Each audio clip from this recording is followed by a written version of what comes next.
আসসালামু আলাইকুম বন্ধুরা, কেমন আছো সবাই? আশা করি সবাই ভালো আছো, সুস্থ আছো। আলহামদুলিল্লাহ আমরাও খুব ভালো আছি, সুস্থ আছি। সোনালী রান্নাঘর উইথ ভিলেজ ফুড চ্যানেলে আপনার প্রত্যেকে স্বাগত জানাই। আজকে আমি তৈরি করেছি তালের শিম পিঠা। আর এই পিঠাটা তৈরি করা খুবই সহজ আর খুবই সুস্বাদু। আর এই পিঠাটা কিন্তু খুব একদম নরম হয় আর খুব সুস্বাদু হয়। তো চলুন দেখে নেওয়া যাক এই রেসিপিটা আমি কিভাবে তৈরি করেছি।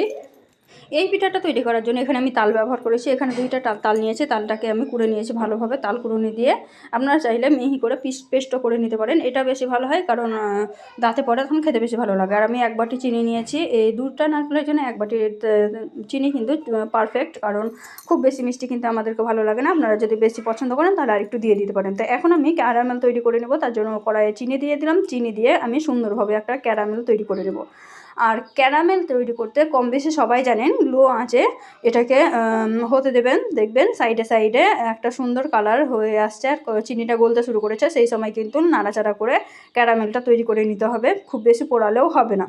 তো দেখতেই পাচ্ছেন ক্যারামেলটা কিন্তু সুন্দরভাবে তৈরি হয়ে গেছে। আর আমি এখন ক্যারামেল করে নেওয়ার পরে আপনাদের সঙ্গে কাছে ফিরে আসছি, কারণ পুরোটা দেখাতে গেলে কিন্তু অনেক বড় হয়ে যাবে ভিডিওটা। তার জন্য আমি ক্যারামেল করে তারপরে দেখাচ্ছি। দেখুন ক্যারামেলটা অর্ধেকটা প্রায় হয়ে গেছে, মানে চিনিটা অর্ধেকটা প্রায় গলে গেছে। এই চিনিটা কিন্তু পুরোটাই গলাতে হবে। আর একটু নাড়াচাড়া না করে দিলে আশেপাশে যে পুড়ে পুড়ে যাবে, যেগুলো চিনিগুলো গলছে সেগুলো খুব কালো হয়ে যাবে, পুড়ে যাবে, তখন কিন্তু খেতে ভালো লাগবে না। তাই কিন্তু আমি নাড়াচাড়া করে দিচ্ছি।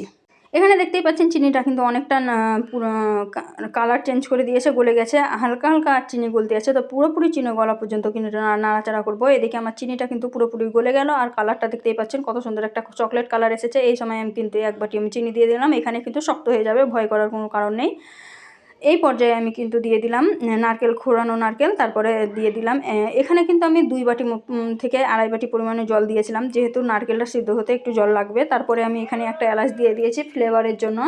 তারপরে নাড়াচাড়া করে কিন্তু আমি একটু সিদ্ধ করে নেব। তারপরে আমি এর মধ্যে একটু ময়দা ব্যবহার করবে। আপনারা চাইলে কিন্তু চালের আটাও ব্যবহার করতে পারেন। ময়দাটাকে গুলে নিতে হবে আগে জলে, তারপরে ব্যবহার করতে হবে। আর ময়দাটা দেওয়ার নিয়ম হচ্ছে দেওয়ার সঙ্গে সঙ্গে ভালোভাবে নাড়াচাড়া করতে হবে, তাহলে কিন্তু একটা আঠালো ভাব আসবে আর খেতেও কিন্তু খুব ভালো লাগবে। তো এই তো আমি ময়দাটা গুলে নিয়ে নিয়েছি। আর এখন আমি দিয়ে অনবরত নাড়াচাড়া করে মিক্সড করে নেব। ময়দাটা কিন্তু সুন্দরভাবে নাড়াচাড়া করে মিক্সড করে নিয়েছি। আর আমি হাফ কাপ পরিমাণের তিলকে ভেজে নিয়েছি, তারপরে মিক্সড করে নিচ্ছি। দেখুন একদম সুন্দর একটা খামির মানে পুর তৈরি হয়ে গেছে, একদম রেডি হয়ে গেছে আমার পুরটা। এখন আমি গ্যাসটা বন্ধ করে নামিয়ে নেব, কারণ এর থেকে বেশি শক্ত করব না, তখন কিন্তু ঠান্ডা হয়ে অটোমেটিক শক্ত হয়ে যাবে। তো পুরটা আমার রেডি হয়ে গেছে। এখন তৈরি করতে হবে খামির। খামির তৈরি করার জন্য এদিকে আমি গ্যাসের চুলায় বসিয়ে দিয়েছি একটা হাঁড়ি। আর এই হাঁড়ির মধ্যেই খামিরটা তৈরি করব। তার জন্য দিয়ে দিচ্ছি আড়াই চামচ পরিমাণের পাল্প। তারপরে দিয়ে দেব এক বাটি পরিমাণের জল দিয়ে ভালোভাবে ফুটিয়ে নেব। তালের পাল্প আর জল কিন্তু সুন্দরভাবে মিক্সড করে নিয়েছি। এখন ফুটিয়ে নেওয়ার পালা।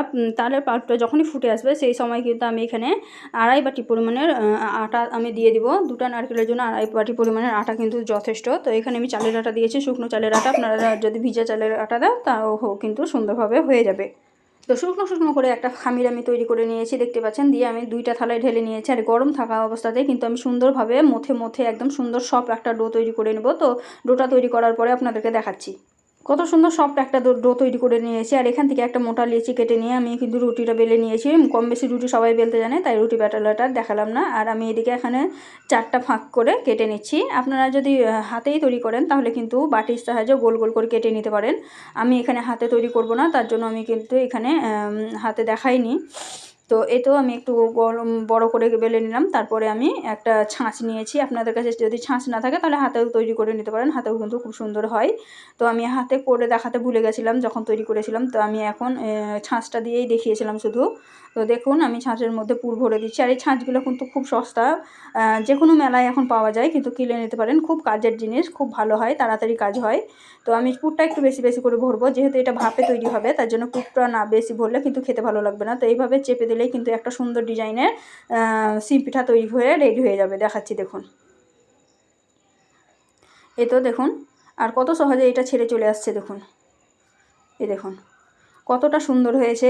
এইভাবে আমি আরেকটা আপনাদেরকেও করে দেখাচ্ছি আপনাদের সুবিধার্থে।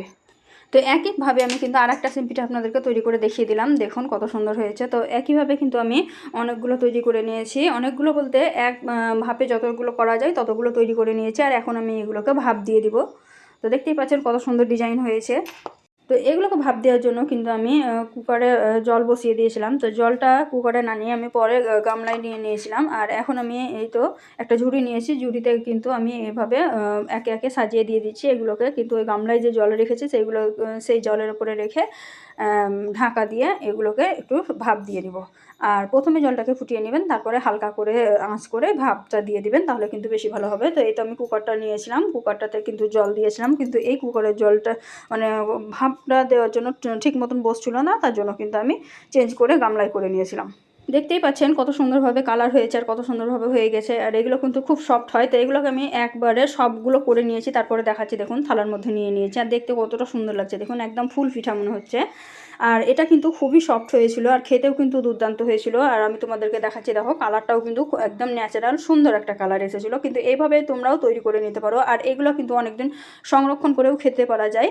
আর এগুলো যদি তোমরা চাও কিন্তু এগুলোকে পরে ভেজেও খেতে পারো, তেলে ভেজে খেয়ে নিতে পারো। কিন্তু আমি দেখলাম চিনির পুর ভরা আবার তেলে ভাজবো, তো অনেকটা মানে স্বাস্থ্যসম্মত হবে না, তার জন্য কিন্তু আমি এগুলো ভাপে তৈরি করে নিয়েছি। খেতেটাও কিন্তু অনেক সুন্দর হয়েছিল। তো আমি এখন আপনাদেরকে একটা ভেঙে দেখাচ্ছি, দেখুন কতটা সুন্দর হয়েছে আর কতটা সফট হয়েছে। তো এই তো আমি একটা নিলাম আর একটা ভেঙে দেখাচ্ছি দেখুন, আর পুরো একদম ভরপুর পুর ভরা, আর কতটা সফট হয়েছে দেখুন। আমি এখানে কিন্তু একটুও স্পিড বাড়াইনি দেখানোর জন্য। তো আজকের ভিডিওটা এই পর্যন্ত, দেখা হবে পরবর্তী ভিডিওতে। ততক্ষণ সবাই ভালো থাকবে, সুস্থ থাকবে, খোদা হাফেজ।